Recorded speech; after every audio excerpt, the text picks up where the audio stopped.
Salut à tous! Aujourd'hui, on va apprendre à faire ça et ça. Et pour cela, on va piquer plein de choses dans la cuisine. Je rigole pas.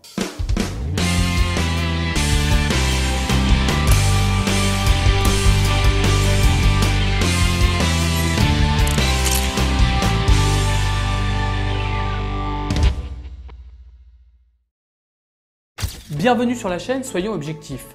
Pour rappel, il s'agit d'une chaîne d'aide à la photo qui se veut participative et collaborative en partenariat avec le magazine Digital Photo.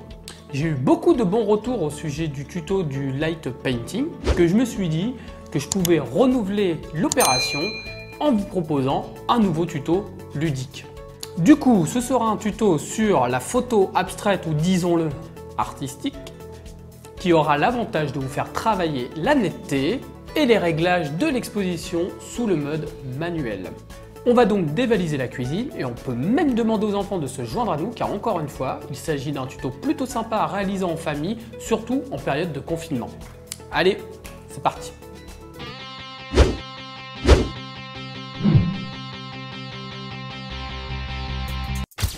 Pour le matériel, eh bien, en effet, je l'avoue, il conviendrait d'utiliser un objectif macro. Alors non, c'est pas un objectif qui pue le poisson, c'est un objectif qui permet de faire des photos d'insectes, de plantes ou de fleurs par exemple en étant très proche du sujet. Mais pour cet exercice, vous pourrez faire sans et faire avec votre objectif habituel si, tout comme moi, vous pensez que ce ne sera pas la photo de l'année ou que vous souhaitez simplement vous amuser et apprendre à régler votre appareil tout en vous distrayant. Je dois aussi vous dire qu'il existe d'autres accessoires qui permettent ce genre de photographie, mais sans se ruiner.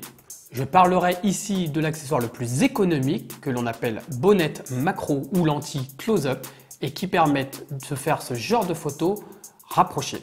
Ça ressemble à un filtre loupe que l'on visse sur l'objectif et franchement, pour 30 €, cela vous permettra de vous initier à la macrophotographie et de remettre à plus tard l'achat d'un objectif macrophotographique si cela vous tente. Sachez que pour ce prix, vous trouverez des packs de 3 ou 4 bonnettes avec des dioptries différentes. Alors, comme je l'ai expliqué dans la vidéo déchiffrer un objectif, il conviendra d'utiliser son objectif avec sa distance minimale de mise au point.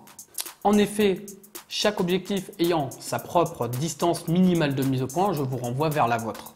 Les objectifs macro ont, eux, une très courte distance minimale de mise au point. Et pour être tout à fait complet, sachez que les bonnettes macro, quant à elles, réduiront également cette fameuse distance minimale de mise au point.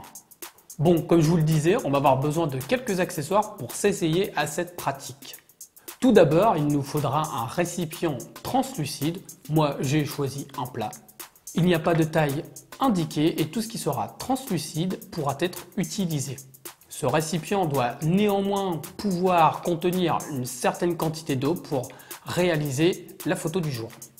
Moi, j'utilise aussi des caoutchoucs pour surélever un peu le plat. Vous pouvez utiliser tout ce que vous voulez pour surélever ce plat tant que ça ne se voit pas sur votre photo finale. Vous l'aurez deviné, il nous faudra de l'eau. Moi, j'ai utilisé de l'eau du robinet, comme dirait Titi.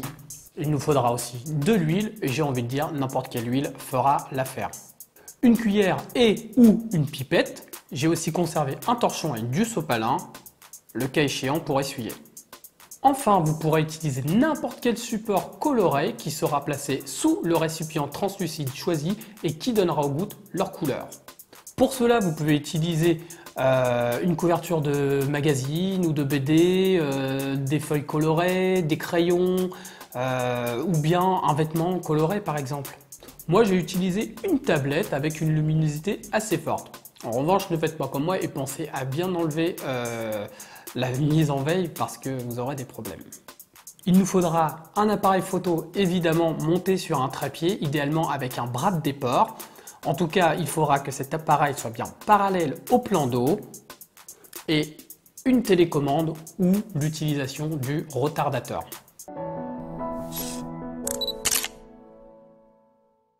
Si vous ne l'avez pas encore fait, c'est le moment de verser de l'eau et d'ajouter de l'huile, comme disait Réglisse, soit en la versant ou soit avec la pipette. Il faudra mélanger de temps à autre car les bulles d'huile auront tendance à s'agglomérer. Donc faites attention à ne pas éclabousser votre objectif ni votre appareil. Une fois remué, il vous faudra attendre que l'eau se stabilise pour pouvoir faire votre photo. Une fois votre appareil installé sur trépied, mettez votre objectif en mise au point manuelle grâce à son sélecteur ou celui de l'objectif. Basculez en mode Live View, c'est-à-dire en regardant sur l'écran, et choisissez une longue focale, enfin zoomez au maximum sur votre plan d'eau. Tournez la bague de mise au point manuelle en visant les bulles jusqu'à les voir nettes. Pour ma part, j'ai fermé un peu la lumière ambiante car j'utilisais déjà une source lumineuse assez forte, mais vous pouvez tout à fait faire vos photos en plein jour ou même à l'extérieur par exemple, ça ne pose aucun problème. On utilisera le mode manuel. Plus vous utiliserez une grande ouverture de diaphragme comme par exemple f3.5 ou moins si votre objectif le permet, et plus votre fond coloré sera détaché des bulles. Mais plus vous utiliserez une petite ouverture genre f8 et plus votre fond sera net et donc on le verra à travers les bulles. C'est à vous de trouver le juste milieu et de voir quel effet artistique vous souhaitez donner à vos bulles. Vous placerez les ISO à leur valeur nominale, la plupart du temps c'est 100 ISO. Vous choisirez la vitesse en vérifiant l'exposition de votre image sur l'écran de votre appareil. 1/50 jusqu'à 1/100 devrait être un bon point de départ. Faites donc un premier test. Vous pourrez ainsi vérifier en lecture de cette photo, en zoomant sur cette photo, sur les bulles, au niveau des bulles, si vos bulles sont bien nettes. Si elles sont bien nettes, c'est impeccable. Sinon, ajustez un peu votre mise au point. Voilà, ça donne ça. Alors évidemment, j'ai croppé un peu à l'aide de mon ordinateur, enfin comme on dit recadré, et je n'ai conservé que la partie de la photo qui m'intéressait. En effet, ce n'est pas l'entièreté de la photo qui nous intéresse dans cette pratique, mais juste la partie où les bulles rendent l'effet désiré, et ça, c'est selon vos goûts.